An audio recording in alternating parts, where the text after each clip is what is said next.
You know, Look at that. there's Okay, one so here. pretty so. small, like put it in a food processor or... No, I just kind of crush it, you know. Okay. You don't Yeah. have to go that... Oh, okay. As long as it doesn't sort of look like something. Yep. So, now the other aspect is, I was explaining before that that there's a new cover crop being grown here. So the last couple of years we've had a complete cover of clover, which is, you can see where they were before in the last year. That area is completely covered. That's where they were? That's where they were last year. Mm. So we are moving them here, but there's not enough of vegetation yet. And the vegetation attracts the insects for them to eat, and you know, and gives them just shade cover, and they just get a lot of extra nutrition from eating live food, right? So that's why it's even more important right now to start with that we bring them extra scraps, and we're going to try to plant and get things going faster in here. We might even plant a few more clover plants and things of that nature.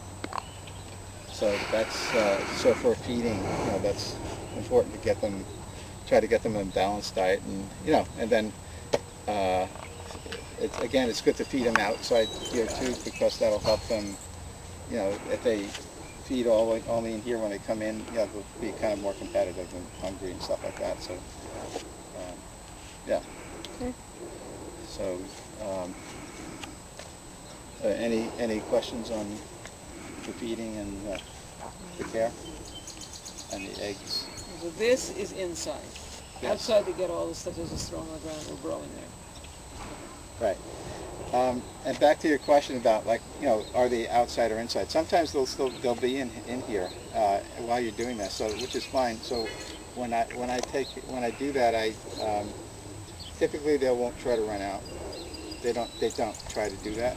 But if they start to look interested, you just kind of like shoot them, you know, just shoot them back, you know. And also, I try not to have both of these open at the same time because you can't really watch very well. Right. Are you going to have anything in here for shade for them? Yes, good question. Yeah, we're gonna actually build kind of like a lean-to for them. Yeah. Last year they did go underneath these quite a bit for shade, but they do also start to lay eggs underneath too. Oh. And last year Greta, we were saying, well, I found 10 eggs one day. we're having a shortage of eggs. What's going on? And Greta started to peek around. Yeah, how many did you find about? 10 I found underneath. They had made a nest under there. Yeah. And so it's hard. So we're going to try to discourage that this year, but give them more shade, and even maybe put some of the egg boxes out there under there too. Yeah. So we have a lot of work to do. So they lay eggs during the day too? Oh yeah, sure. Oh, Yeah. I think they tend to lay more at night. It seems like, but they definitely lay them during the day as well. Yeah. So in terms of the recording and the administration, so we talked about harvesting the eggs and putting them in the egg cartons for people to take. We want to have a really good log of from ourselves from the chicken team. So there's a chicken log in the shed, which will it'll have a date. You put a date and your initials and any comments, you know, noteworthy comments you think that you saw that either unusual, and but what we definitely want to get is how many eggs we each harvest, so we have a good count, because we want to actually reconcile the count of eggs that we take to what shows up on the harvest chart too. Yeah, but also we want to have an accurate count. So we want to make sure that we do, you know, due diligence and kind of keeping track of that, and just good record keeping is important for that. So whereabouts in the shed, by the way, are you putting the cartons? We'll go. Oh, okay. Okay. And are they really stupid, but are they sort of soft or sort of breakable when they're laid? When the eggs? Are the eggs? No, they're the same firmness. They're the same firmness when you buy them. Yeah. They're not. I didn't know if they were soft when they come out of the chicken. No, it's a good question, but no, they're the same. but they do break, so you have to be. So usually what we would bring a carton with us so that we, as we find them, put them in the carton. Right. That's the best. Yeah.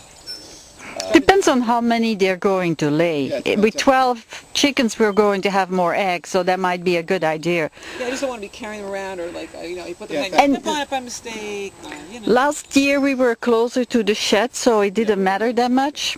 Yeah. That's It might be a very good idea to bring the basket with you. We have a little red basket. Oh, okay. Well, special. good.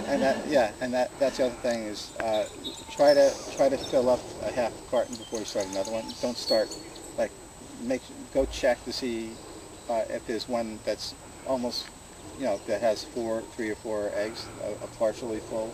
Try to finish the partially full cartons before you start a new one. But we never fill it with 12. We only fill it with 6. Well, right?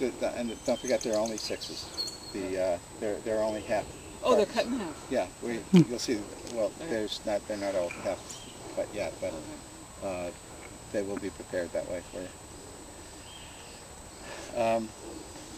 And then let's see. Just think. That sounds like that's it for here. Yeah, I think so. Yeah. Okay, we can walk over